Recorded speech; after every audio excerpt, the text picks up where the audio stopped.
Hello and welcome back everybody.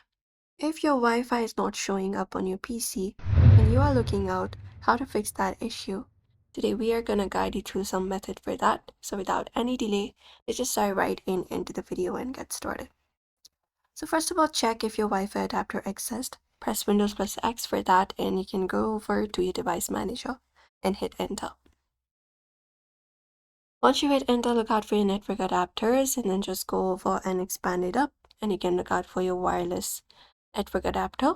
Right click on it and select the option of update if that is available. First of all, just go over and check it out.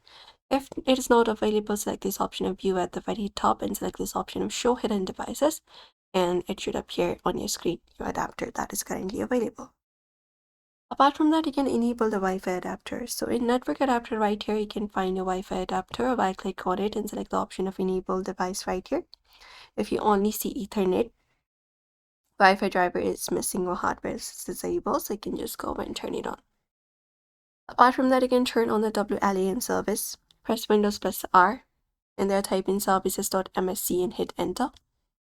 And once you hit enter, you can just go over type in W and go to the down section, scroll down and look out for WLAN auto config. Right click on it, go to the properties of it and look out for startup type, select it and make it automatic and apply it up and click on OK. And refresh your device. Once that is done, you can restart your device.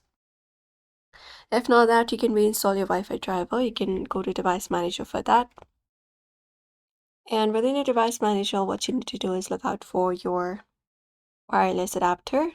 Usually for your network adapter, you can look out for it. And once you find it up, you just need to right click on it, select the option of install device and confirm it up and restart your PC, and Windows should automatically reinstall the driver automatically. If not this, you can even network reset. So go to settings for that and go to network and internet. And from there, you can scroll down and look out for advanced network settings, open it up. And once you select it up, select this option of network reset, and then you can restart your PC once that is done. And that is it, everybody. Those are probably the method you can follow up. So try it out and see if it works. So we hope this video was helpful. Give it a thumbs up and subscribe for more tips and tutorials.